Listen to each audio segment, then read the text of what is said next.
always a delight, a pleasure to be here on the program Flipside. Good afternoon to you. I can't say a warm one because this afternoon is really cold and wet.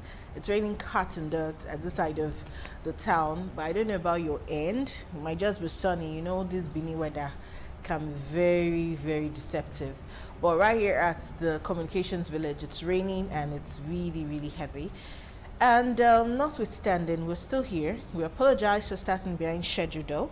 My name is Daisy Leo Asikidi, your host on today's show, and we'll be talking about the International Youth Day, which happens to be tomorrow, Thursday, and the 12th day of August 2021 this year. They're focusing on how youths can support in building a healthier food system. Also innovative ways to ensure that this food system isn't just good, the entire planet in the long run is healthy as well. So youth involvement is the key. What innovative ways can youth help? Well, maybe we'll also divert our attention a little bit from the team and to talk about some youth problems in general. I have two youth in the house today that will be talking about this, plus me, making us three in the studio dealing about this youth issues. Okay, but before we get into our discussion, you know the drill. We have a program coming up for the Independence Day, and we want parents and children to get informed and prepare themselves, and so we will not fail to give information about the Owewe program. And we'll also bring you the UN message from the UN Secretary General Antonio Guterres on this year's theme for the International Youth Day. When we're done with those two, we'll come back to the studio. Then you will meet my guest, and we'll get talking about what we have for you on the show today. Young people are on the front lines of the struggle to build a better future for all. The COVID-19 pandemic has highlighted the dire need for the kind of transformational change they seek, and young people must be full partners in that effort. This year's International Youth Day highlights solutions developed by young innovators to address challenges to our food systems. They are tackling inequities in food security, biodiversity loss, threats to our environment, and much more.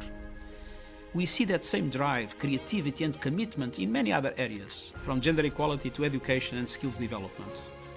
But young people cannot do it on their own. They need allies to make sure they are engaged, included, and understood.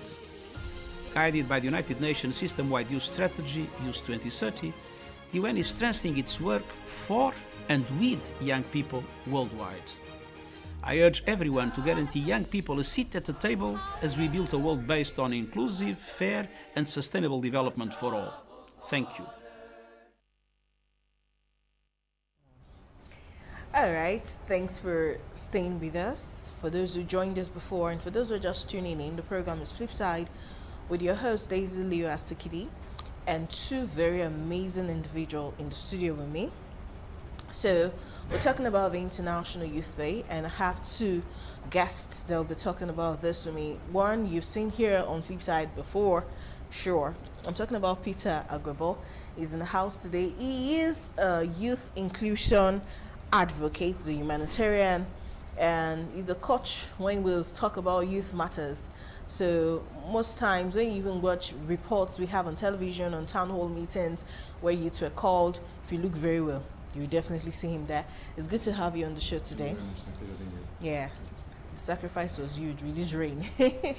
And then I have a first timer on the show Flipside today, a very gorgeous young lady. Yeah, I'm talking about Blessing Eidmore. She's a gender inclusion advocate, yeah, and she's also a humanitarian. It's good to have you with us on the show today. It's my pleasure being here. Yeah, the pleasure is all mine. All right, first things first, we need to talk about tomorrow. Tomorrow is the International Day, is the main thing. And I know you both have your own organizations that are youth-based, and you do a lot of youth advocacy programs and stuff. So what plans do you have for the International Youth Day tomorrow? Either of you could start. Okay, firstly, over time, the demand for youth to actually bring about a good governance has actually long started. And in pursuit of this, we've actually carried out a survey to actually see what the five most important demands that Edo youth actually seek for. So we are actually domesticating this survey down to Edo State in the sense that we have our own leadership over here, and then hence after the governorship election in 2020, we had a survey to actually look at the 5 basic demands that Edo youth actually yearn for, and among these demands were education, agriculture, basic healthcare, then education and infrastructural development. All this actually is not left out with insecurity.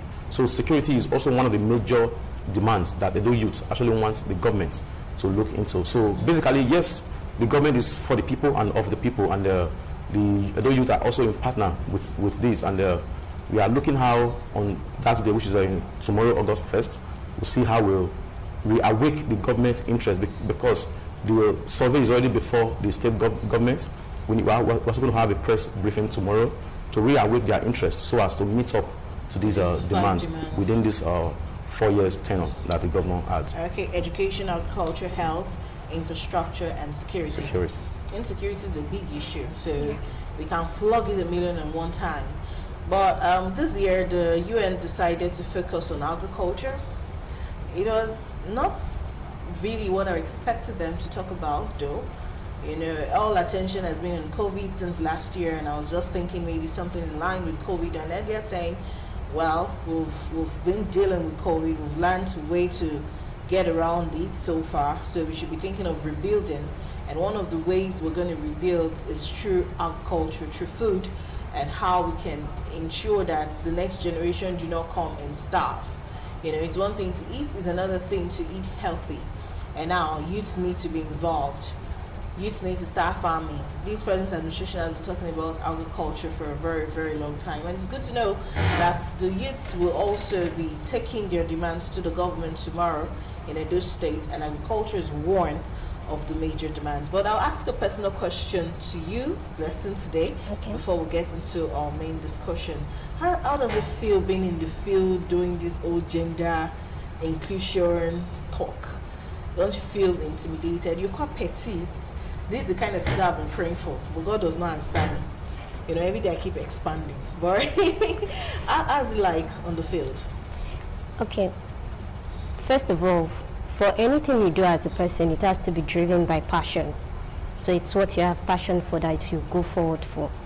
And then another thing is that gender inclusion advocacy is one thing that when you look at it, we've got both male and female, both created by God.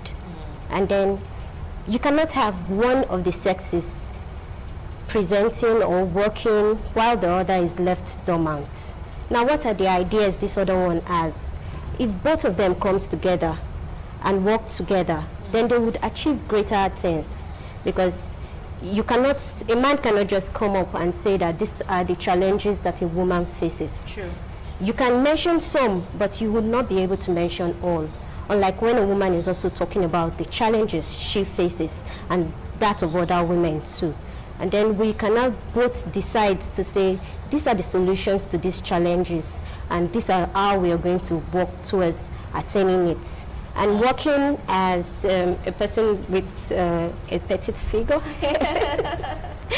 okay, this is, it's God-given. Yeah. And one thing that everyone should be glad about is, be happy about the way you look. It doesn't really matter. What matters is, are you healthy? Are you doing what is right? Are you doing what is proper? And if you are, then go about it and don't be bothered about any other thing. She said I should be happy with the way I am. It's okay. All right, now talking about the team, innovation for planetary health, or basic focus on food health. According to the United Nations statistics, they say we're producing food. Yes, the whole world is producing food. I mean, you can hardly go to the market and not see food. Doesn't mean you can buy it, but there's food. But the problem is, as we're producing it, yet 1 in every 10 human beings still do not have access to food. They're starving, they're hungry, there's famine in some places in the world. And as if that's not bad enough, even though we have 1 in 10 persons not getting access to food, yet we're still having a huge amount of food being wasted. Look at other states. For example, when mango season is on, you just find loads of people selling mangoes, and then you also find heaps of rotten mangoes. If it's orange season, same thing. It just keeps happening like that. So when you talk about food waste, I can actually relate. So let's talk about food a little bit, and how the youth can get involved in preserving, keeping, ensuring enough so that the next generation do not suffer, and also to get healthier food. But from what do you think, from what the UN is saying that we're producing, but do you think we're producing enough food as it is? I know there's so much waste, but do you think we're producing enough? And then you bring it down home to Nigeria, do you think we're producing enough food? Okay, basically, I, for one, I will point to the fact that we are producing food, yes, but in terms of scaling the range, if really it's sufficient or not, I would definitely say that we don't have much food, though we have a wastage anyway, but that doesn't mean that we are producing enough food that can actually go around globally or even within Nigeria. Take for example, in every season where we have, okay, let's look at seasonal food, for example. When it's available, the mode of transporting this food to other parts of the country may have some challenges. So if these food are not properly transported so that it can get to a wider range, hence you see those food not being utilized properly, then it will lead to wastage. Then also we also don't have a proper storage facility for those things. I remember then when we were growing up, when we used to go to farm with our parents, we used to see yam banks. Where at the end of every season, when after harvesting those yam, what you do is to put them in a bank, whereby you save them ahead of other season, if possible, the next planting season, or whenever you want to sell them off. But these days, few persons don't actually involve in those kind of practices any longer. So basically, to me, I think yes, we are producing, but we are not producing enough that can go around. And as a youth, it is advisable for we to actually take our mind off the normal routine of getting our daily income by taking interest in going into agriculture, because frankly speaking, we have agriculture is another striving sector that we can actually look into, so we can actually not just make ends meet for ourselves, but to also produce food that other persons can also consume, so as to bring about food security in the country. Okay, I wasn't going to even ask this question, but now that you've mentioned it, the youth getting interested in agriculture and what have you, do you really think the youth, an average youth in Edo State, from what we are seeing, from the news we get, from the reports farmers are even giving every now and again about their foods and their produce, do you think a youth would want to even venture into it? And how would we gain, how would we get money from such a business? We've not finished dealing with herdsmen crisis. We'll not finish dealing with the fact that we might just be kidnapped inside the farm. Then we'll now talk about bringing, do you think there's anything to motivate a youth to go into agriculture as it is today? Yeah, factually, there is no sector that has no disadvantages. And looking at the insecurity rate in Nigeria, it affects all sector, either in the entertainment industry or what have you. But so the youth that is actually interested in going into agriculture should first take off his or her mind of that challenges, because yes, there must be challenges. So you should also look at ways of dealing with it, or rather managing the situation. First, before a youth can actually go into agriculture, he must have made up his or her mind of what he or she wants to actually produce for the consumers, and what is actually obtainable for a larger consumer, which is looking at the market's availability. You know, yes, we need money to also do this. There is what we call passion driven. if a youth or an average individual is not driven by passion in doing whatever he or she wants to do, there is no way he or she can actually look out for the necessary solution to actually surpass other things. Take for example, when going into agriculture first, you don't actually need to buy a land for it. You can go for lease, and it is very, very affordable here in Edo State, in every part of Edo State, that is sure. So going into that, you also, we must also look at agriculture in terms of not just producing for yourself, and the way our parents used to go into agriculture, that is very, very scaring and a bit tedious. There are a lot of equipment that we can actually use, but before then, we can actually start little in the sense that producing what can bring first income that we can use in surpassing the larger challenges. So, like we know, corn is a seasonal thing. You can start from there. Having done your harvest, you can go into a greater part of this of the sector. So we must see agriculture as a lucrative business, and see it that yes, it's going to be fruitful if we actually venture into it. Yes, there are known challenges which we will also see how we make a remedy for. Okay, all right. I'm going to come to you now, Blessing. We've spent a lot of time with Peter. Sure. During my study for the International Youth Day and the whole food thing, I saw food equity as a word. I'm like, okay, I know I've seen gender inequality or gender equality. I've also seen gender equity, where some say inequality is not possible, equality is not possible, but equity is possible, equity is better and all that stuff. Then I'm not seeing it for food. I'm like, I don't understand. And I'm sure many people will try to get information on the International Youth Day tomorrow, hooking up to videos or watching their live broadcast, the UN's message. They'll be hearing that word a whole lot. So what can you tell us about food equity? And let's start with that one before we add more. Okay. Okay, so talking about equity, it's provision, food equity. It's actually provision of food for everyone in all places. So it means that we're producing or providing food that is healthy, that is safe, and that is readily available for all persons to consume. So that's basically what food equity is. So if you narrow it down to us in Nigeria, it means that we're able to provide food for our citizens, whether in the north, in the south, in the east, or in the west. And this food are safe and of utmost hygienic conditions. Interesting. Okay, so what are the conditions that will contribute to food equity in Nigeria for now?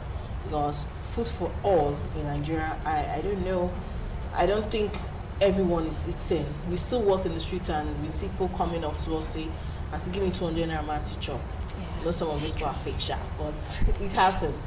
So what ways can we increase this food equity, should I say targets of the United Nations? Okay, first of all is to look at what are the major challenges that faces us as a people and when it comes to food provision. Now, one of the challenges is the insecurity. So whether it's the farmers clashes, farmer-elder clashes, or the Boko Haram, the banditry, or kidnapping on the farm, the raping of women and girls on the farms. It's generally security. So first of all, it will mean that we would need to curb all forms of insecurity. If it means government putting in place certain laws or enacting certain laws and making sure that these laws are strictly adhered to, then we should have that. Then the second thing will be, how do we get this food from where they are produced down to the final consumers? Now it means that we need a very good road system. Roads needs to be good, roads that connect the farmers to the buyers. So because if food stays very long on the way because of bad roads, and with the present climate conditions in the states where you have so much heat, the food could get rotten. So it will not be hygienic anymore, it will not be safe. before even getting to the final buyer. So the roads needs to be worked on. And then another thing is the mode of transportation for this food. So certain times they get all packed into containers that are not suitable, because for each type of food there's a suitable way to package it to get it to the end user. So it means that you need to work on the packaging of food from the farmers or the farms to the marketplaces before they are finally bought by the consumers. And then another thing will be the climate condition. We're currently experiencing climate change, and this is a global phenomenon that everyone is trying to solve right now. So what ways are we as a people trying to solve this? Do we plant trees in our homes? Or do we just go about falling trees without replacing them? So what do we do? Do we clear our drainages? Or do we send dirt from our houses outside when it rains so that the flood will take it away? What do we do as a people? Let's check ourselves. How do we affect this food chain? How do we affect the food system? And see and begin to make amends where necessary. Interesting. All right, you're watching Flipside right here on Independent Television with Daisy Leah Sikidi, Blessing Igmo, and Peter Agwabo. We're talking about the International Youth Day, and we're looking for innovations for planetary health. You know, our health is really sick, and if we're not careful, we're not the ones who will suffer it the most. We will suffer part of it, but the next generation will reap even more. The times of our grandparents, things were easier, things were better, things were cheaper, life was sweeter, you know, they eat healthier. All these many strange diseases we're calling, I don't think they really had it that bad. They had some that they didn't even know how to treat, and so people died mysteriously, and then you say it's a witch and all that. Yes, that's true. We're not disputing that fact, but it's worse now in our generation. We have a name to it, but we still don't have cure for them, and we're dealing with all of this in large numbers every now and again. But we're on a quick break. When we come back from that break, we'll be concluding this show today.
The program is Flipside. My name is Daisy Rich, Daisy Leah Sikidi, Daisy Rich on radio. Okay. And we're talking about the International Youth Day. I have Peter Agwabo and Blessing Igmo in the house. I didn't say Igmo in the house, so many people don't get confused. All right, and Peter, I'll just go straight to you now. Apart from food equity, which we just had a class in, there was also food resilience that I came across during my research. So I'll just ask you to shed more light on that. What is food resilience, and in what way can we enhance food resilience as youth? Okay, basically we need to understand that food resilience is actually the ability for us to actually protect our food from either disease, disaster, or any other harmful measures that can actually bring about the low viability of this food. Like when our blessing was actually talking about the modes of transporting this food, most times the way and manner we actually package and transport our food is actually one of the important way we should also look at when looking about food resilience. Most times the food we actually consume may be very, very fresh right at the market, or even before we get to the before this food get to the market from where it's being produced. But when we actually get this food then down to our own kitchen, we get to understand that the food has actually lost most of its freshness, and that most times it's no longer appealing to the eyes.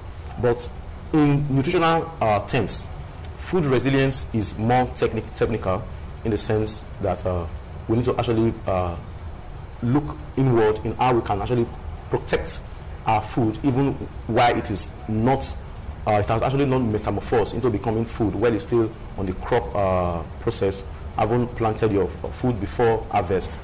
Then, sometimes there are a lot of insects that actually affect food products in the soil.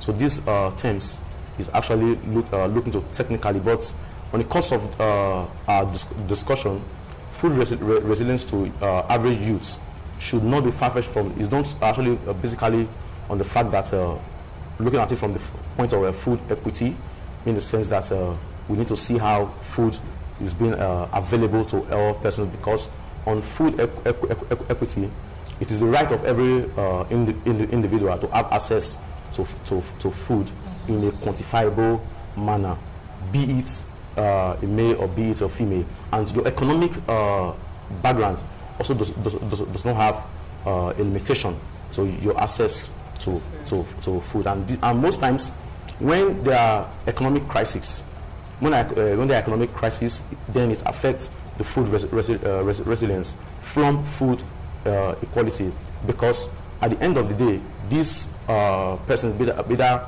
a person of a higher status or low status, go to the same market, and they tend to afford food from that same market with same prices. And of course, the one with the low income earner can definitely not be able to assess that food in a quantifiable manner, unlike the average or high income earner. So for food resilience to actually be positively looked into, we need to also balance the economic status of every individual. Okay, and I would ask you now, listen, this one, I'll just read it out because I wrote it out here. What innovation for human and planetary health would you suggest as a youth that we need to ensure a safer future generally? Okay, so first of all is that when people are gainfully engaged, then they would not think about crimes and other things that goes with it. And then when boundaries are properly spelled out, people will not encroach that of others. I'm taking it from this angle because I'm looking at the present insecurity in the country. Those are part of the things that affect our food right now. I'm looking at the local context of it. If you have the farmers and the herders, now you have told the herders, this is where you should have your herds graze. Do not come into the farms. And the farmers, this is where your farm is. Please do not encroach into the space of the herders. Now, everybody has their own space. They're producing effectively. And then for the farmers, you give them proper seeds, which they can plant with. You give them fertilizers, and you give them an enabling environment. You provide water for them. so that they can grow their crops. And then every other person outside, plus the farmers, were all doing something to help climate change reduce drastically. And then the crops are grown, they are grown healthy, they grow well. And then the boundary tree, government now places top security measures to stop that, to stop all forms of Boko Haram activities, to stop kidnapping on the farms, so that people can come into their farms and grow their crops. And then for preservation, because definitely when this happens, we would have surplusity. Now, you would also want to conserve that for future purposes, or just in case it goes out of season for those seasonal crops or fruits. When it's out of season, you have them conserved in using technology. You preserve them, and then they can also be resold freshly and hygienically, that people can also take and be healthy. So there's no lack at any time or any point. Interesting. Okay, Peter, your last words on the International Youth Day. It doesn't necessarily have to be food related now, but it's our day. So sure. Yes, the UN is giving us a guide, but whatever message it is you have to share with the youth on this day, please feel free. Okay, you know, this is the most interesting part for me, and as a youth, it is high time we actually take away our mind from the social media complaint that we normally embark on. Yes, social media is a very nice tool that we can actually channel our grievances and even make positive results.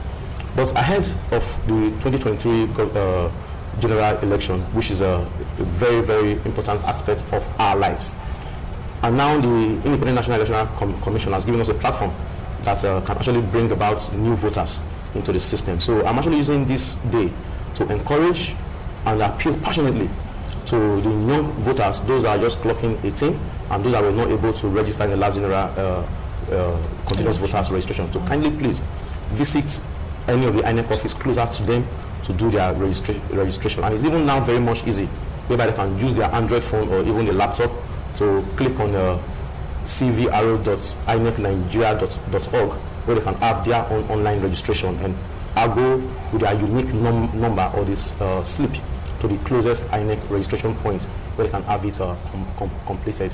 This is very, very compulsory and is very, very important for us. And we have a period of one year till 2022 for this registration. So a lot of we should, because this voting system is really not done in the social media, it's being done in the polling units. And before then, you need to have access to the polling units, whereby you need to have a permanent voter's card. So I'm calling on our youths, those that have clocked 18, and even those that have misplaced or damaged their previous voter's card, or they've changed location, and because of the distance, they are unable to go out on election day. This is the time for you to visit the nearest INEC office. And from within Monday to Friday, INEC offices are on, and from 9 a.m. to 4 p.m., they are available for this registration, and they are available for you. There is no room to be shy, and there is no room to keep complaining about the country insecurity and the poor economics issues. So this is the time for us to start planning ahead, just like the politicians. They are also planning. They've long started planning for 2023. So let us also start planning for 2023. And the youth should not also think that our vote is not important. If really our votes are not important, the politician will not be giving us money to buy our votes. It is because it is important, and that is why they are buying our votes. And for those of us that have the voters card and we don't even like coming out on election day, voters apathy is one of the major distractions in our system, because at the end they try to manipulate those votes which you were supposed to cast to their own votes, thereby manipulating the process. But if we come out on that day to cast our votes, there's no how they can be able to bring out figures that never existed. Thank you very much. All right. Listen, any other extra message? Of course, yes. Okay, please do. Okay, so at this point, I'd like to tell everyone that if you're a young girl, you're a lady, it is time, or if you're a man, it is time that we all come together to start planting trees to reduce the current climate change that is ravaging the world. You can start with planting 1 tree per person. And when we do that, then we would be having a safer world for us all, and even for our generations yet to come. All right, thank you very much. Okay, now, one thing is sure, Blessing is going to be back here very soon, sooner than she thinks. But I know about Peter. Peter will be here before the Independence Day because we need to talk about youth involvement in our democracy in general. But my personal message to the youth as we celebrate the International Youth Day is we need to get involved. You, like Peter said, it's not all about social media. It's a good tool, it's true, but we need to get involved. Blessing said something earlier, said I am in the television talking and reaching out, making, affecting lives through that platform. But for someone like her who is in the NGO, it's a one-on-one thing. It's totally different. All aspects are very important. But if we all just keep talking from the television and no one is on the field, the change we're going to make is just going to be very small. So it's beyond just being on social media, castigating people, complaining, celebrating ourselves, hooking up. We need to do much more than that. We need to get our minds so occupied and take it beyond youth leaders selling lands, fighting and reselling lands, even the land that we're going to use to farm now, land grabbing and all that stuff. You sell, you resell. Everybody's vision as a youth in Edo State is to build 2 flats with borehole. There's life beyond getting the land and building 2 flats. Do more. We need to even start thinking about building upward, not spreading wide. Build on top of each other. Then you have more than enough lands to do other things. We'll finish selling this land though. It will finish. When it has finished, our eye will clear. We'll start eating what? I don't know. Youths need to start involving their income into greenhouses. So there's so much insecurity and it seems like there's not much we can do without government assistance. So while we're waiting for government to sit up, how about we begin to come together and build a greenhouse? It's not really a farm per se. These greenhouses protect our crop from pests, from invaders, and you get to watch it grow the way you want. They have longer shelf lives, plants that come out from greenhouses. And then it's not restricted that, oh, this particular species cannot grow in Africa. You can control the weather in your greenhouse. We need to start doing a lot more than the regular. We need to be innovative. We need to add to what we have met on the ground. And we need to not be afraid to change what is existing. Youth, if you cannot do it one person, join hands together and do this. That's my own message on this very special day. Happy International Youth Day to all the youth. Tomorrow is the main day. I don't want to see protests and people fighting and killing themselves, so let's use our energy for something really good. Bye, but I'll leave you with It's About You. The short one we can take, at least watch it before the show ends.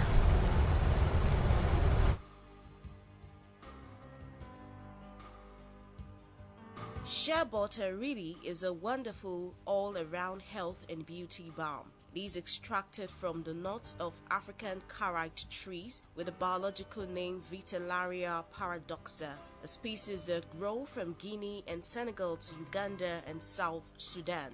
Shea butter has long been used for health and cooking in Africa and is also an ingredient in a number of confections, especially chocolate. But its latest role is as the new darling of the beauty and body care world. Shea butter, popularly called ori or orioyo, is a triglyceride fat derived mainly from stearic acid and oleic acid. It is widely used in cosmetics as a moisturizer, salve, a balm, or a lotion. Shea butter is edible and is used in food preparation in Africa. Shea butter is also known to heal burns and injuries and to get rid of surgical marks and stretch marks. Apart from medicinal uses, some of the most common uses for shea butter include using it as a natural moisturizer for your body and face and as a conditioner for dry hair. And for hair, shea butter is used in many hair care products and with good reason. It is said to have a number of benefits, including sealing in moisture, defining coils, conditioning the scalp, alleviating dandruff, and decreasing the dreaded split ends. Also, apply to the roots, when you style your hair, it will add a bit of volume to make your hair thicker and finer. When you want to use shea butter for your hair, you melt down the shea butter over a boiling water. Once it has cooled to a reasonable temperature, spread onto your fingertips and apply in small amounts directly onto your scalp. Rub in circular motion. Shea butter can also be used as a moisturizer for our skin. The concentration of natural and moisturizing for skin. It is often used to remedy dry skin and to help protect the skin's natural oils. The oil in shea butter is very healthy and it has been found to reduce skin inflammation, and so it is healthy and beneficial for people who are suffering from acne.